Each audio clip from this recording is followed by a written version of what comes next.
এর আগেও আবার আমরা এই ডায়লগ শুনেছিলাম। গ্রাফ শুরু হলো কিন্তু 21শে আগস্ট 2025 থেকে। এদের এগেনস্টে এফআইআর লজ করতে হবে। সেই হাম নেহি মানতা হ্যায়, আদালত নেহি মানতা হ্যায়, কিচ্ছুটি করতে পারবে না। পাই টু পাই পালন করতে হবে। আমি আরও একটা কথা বলে রাখি, ইয়ে সির্ফ ট্রেলার হ্যায়, পিকচার আভি বাকি হ্যায় মেরে দোস্ত। জয়দা, আপনাকে আজ বাংলায় স্বাগত।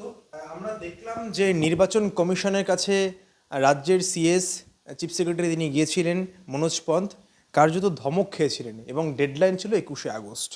21শে আগস্টেই দেখলাম আমরা দুই ডাব্লিউবিসিএস অফিসার সহ 4জনকে সাসপেন্ড করলো রাজ্য, কিন্তু করার কথা ছিল এফআইআরও, সেটা এখনো পর্যন্ত করেনি। তাহলে কি কোথাও গিয়ে পিছু হটলো রাজ্য? কারণ মুখ্যমন্ত্রী এর আগে একাধিকবার বলেছে পুরো ঘেরাও হবে নির্বাচন কমিশন, কিন্তু সেই মুখ্যমন্ত্রীরই সেক্রেটারি তিনি আজকে এই স্টেপ নিলেন, কতটা সদর্থক? দেখুন, এর আগেও মুখ্যমন্ত্রী বলেছিলেন হাম নেহি মানতা হ্যায়, আদালত নেহি মানতা হ্যায়। এর আগেও আবার আমরা এই ডায়লগ শুনেছিলাম মুখ্যমন্ত্রীর, যে ঘেরাও করেগা, ঘেরাও করবে উনি। কই ঘেরাও? দিদির ঘেরাও কোথায় গেল? আজকে একটা জিনিস স্পষ্ট হলো যে যে নির্দেশ ইলেকশন কমিশন দিয়েছিলেন, সেই ইসিআইয়ের নির্দেশ অনুযায়ী 4 ডব্লিউবিসিএস অফিসার সহ 4জনকে, সরি, 2জন ডব্লিউবিসিএস অফিসার সহ 4জনকে আজকে সাসপেন্ড করতে কিন্তু বাধ্য হলো। দেখার বিষয় এটা, সেটা হচ্ছে এর পরেও কিন্তু আরেকটা ইনস্ট্রাকশন ফলো করা হয়নি। সেটা হচ্ছে ইসিআই ক্লিয়ারলি বলেছিল যে এই ব্যক্তিদের শুধু সাসপেন্ড নয়, এদের এগেনস্টে এফআইআর লজ করতে হবে। সেই এফআইআরটা মুখ্যমন্ত্রী কবে লজ করবে, বা এই এফআইআর কবে লজ করবে রাজ্য সরকার, তারই আমরা অপেক্ষায় থাকলাম। একটা জিনিস ভালো করে বুঝুন, কি হয়েছিল, কেন ইসিআই এরকম একটা পদক্ষেপ নেওয়ার কথা বলেছিল। আমাদের বুঝতে হবে যে আজকে আমরা বারবার বলি গণতন্ত্রের সবথেকে বড় উৎসব এই নির্বাচন, যেখানে আপনি ভোট দিতে যান, আপনি গিয়ে দেখছেন, বা আজকে আমি গিয়ে দেখছি যে আমার মৃত পিতা যে আজকে পৃথিবীতে নেই, সেও নাকি নির্বাচনের দিন এসেছিল এবং সেখানে গিয়ে সে ভোট দিয়ে গেছে। আজকে যারা মৃত ভোটার তাদেরকে বাদ দেওয়ার কথা হচ্ছে, যারা আজকে পার্মানেন্টলি শিফট হয়ে গেছে তাদের বাদ দেওয়ার কথা হয়েছে, কিন্তু এই পুরো যে জল মেশানো হচ্ছে তার মধ্যে যারা যারা যুক্ত, তাদের এগেনস্টে অ্যাকশান কেন নেওয়া হবে না, এটার কিন্তু ক্ল্যারিফিকেশান আমরা পাইনি। স্বাভাবিকভাবে ইলেকশন কমিশন বলেছে কোনো রকম এর মধ্যে আমরা যদি দুর্নীতি দেখি, অ্যাকশান আমরা নেব, এবং রাজ্য সরকার অ্যাকশান নিতে বাধ্য। যে বড় বড় ডায়লগ মেরেছিলেন দিদিমণি, আজকে ভিজে বিড়াল দেখলেন তো। ও যতই বড় বড় ডায়লগ দিক, আলটিমেটলি আদালত যে নির্দেশ দেবে বা ইলেকশন কমিশন যে নির্দেশ দেবে, সেটা মুখ্যমন্ত্রী দিদিমণি মানতে বাধ্য। পথ নেই পালাবার, আপনাকে মাথা নত করতে হবে, আপনাকে মাথা নত করতে হয়েছে। আপনি নিজের হার স্বীকার করে নিন।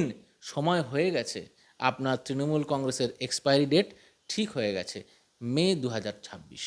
অ্যাবসলিউটলি ঠিকই বলেছেন। সেটা হচ্ছে এই এক্সপায়ারি ডেটের অ্যাকচুয়ালি এই পতন, যেটাকে বলে গ্রাফ, শুরু হলো কিন্তু 21শে আগস্ট 2025 থেকে। কারণ এর আগেও উনি বিভিন্ন সময় আদালতকে অপমান করেছেন, উনি বড় বড় জাজদের অপমান করেছেন। আজকে ইলেকশন কমিশনকেও উনি বলেছিলেন ক্যাঁচ কলা। আজকে কোথায় গেল? ওনাকে মানতে বাধ্য হতে হলো। রাজ্য সরকার কিন্তু আজকে সাসপেন্ড করলো। আমি আরও একটা কথা বলে রাখি, ইয়ে সির্ফ ট্রেলার হ্যায়, পিকচার আভি বাকি হ্যায় মেরে দোস্ত। আমি আবার বলছি, এই 4জন যে ইলেকশন কমিশনের নির্দেশের অনুযায়ী এই 4জনকে যে আজকে সাসপেন্ড করলো, পশ্চিমবঙ্গে যতজন ব্যক্তি, সে যত বড় আধিকারিক হোক, নির্বাচন কমিশন তার এগেনস্টে অ্যাকশন নেবে, এবং রাজ্য সরকার কিচ্ছুটি করতে পারবে না।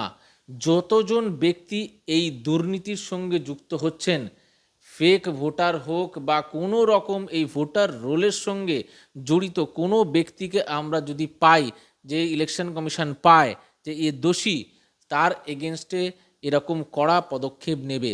আমার এখন ভয় হচ্ছে যে এইভাবে ঠক বাজতে যদি গা উজাড় হয়ে যায়, আলটিমেটলি আখেরে লোক পাওয়া যাবে তো এই নির্বাচনটা চালানোর জন্য? কারণ পশ্চিমবঙ্গের যে অবস্থা দেখছি, সেই অবস্থা দেখে আমার মনে হয় না এরপরে আর কোনো মানে ঠিকঠাক লোক তাদেরকে এই আধিকারিকদের জায়গায় বসানো যাবে।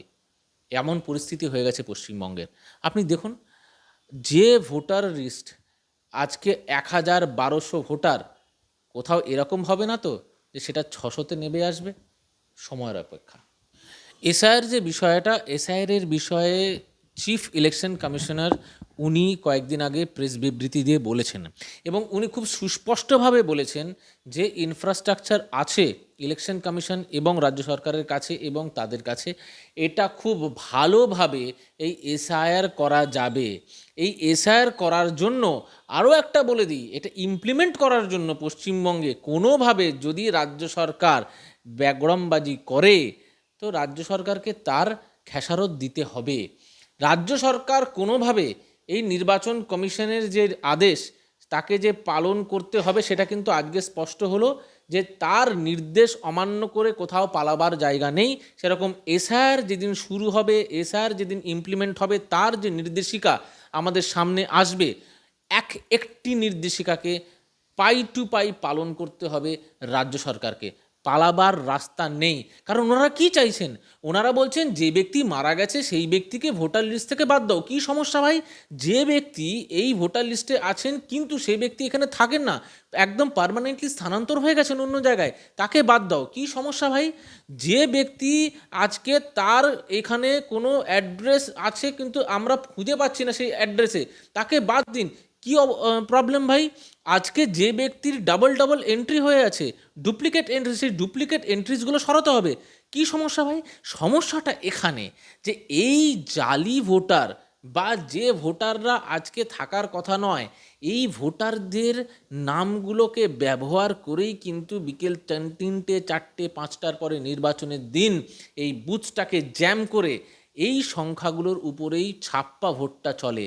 আর মুখ্যমন্ত্রী খুব ভালো করে জানেন, যদি এই ছাপ্পা ভোট ব্যাংক ওনার না থাকে, উনি কোনো দিন সরকারে আসতে পারবেন না। তাই সিঁদুরে মেঘ দেখছেন মুখ্যমন্ত্রী। উনি বুঝতে পেরেছেন যদি এই ছাপ্পা ভোটের ভোট ব্যাংক ওনার হাত থেকে যায়, গদি সরকার ওনার হাত থেকে যাবে। তাই বুকে ব্যথাটা এই কদিন খুব বেড়ে গেছে ওনার। না, একটা জিনিস আমার অদ্ভুত লাগে, ভাইপোবাবু বলছেন এরকম যে এই 2024-এ যে নির্বাচন হলো সেটা নাকি এই এসআইয়ের আগে হয়েছে এবং যে ভোট লিস্ট ভোটার তালিকা আছে তার ভিত্তিতেই হয়েছে। তাহলে একটা কথা বলুন তো, তাহলে যেখানে ভারতীয় জনতা পার্টির সংখ্যা আজকে 300-র উপরে ছিল, 300-র নিচে নেমে গেল, আপনি কি বলতে চাইছেন? আগে নিজে একবার বিবেচনা করে দেখুন, শুনুন।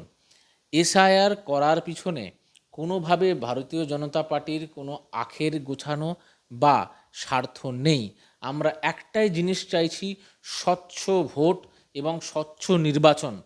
এই স্বচ্ছ নির্বাচন একমাত্র সম্ভব যদি জালি ভোটার, যে ভোটারের নাম এই ভোটার তালিকায় থাকার কথা নয়, তার নাম এখান থেকে বাদ যাক। যতদিন না বাদ যাচ্ছে ততদিন পশ্চিমবঙ্গে এই চুরি, ভোট চুরি চলতেই থাকবে। আর সবথেকে বড় ভোট চোর যারা তৃণমূলে বসে আছে, তারা কিন্তু বারবার এই তৃণমূলের সরকারটা গড়তে থাকবে, যেখানে অ্যাকচুয়াল যারা ভোটার তারা ভোট দিচ্ছে কিন্তু বিজেপিকে, কিন্তু তারপরেও ভোটে হেরে যাওয়ার একমাত্র কারণ হচ্ছে এই জালি ভোটারগুলো।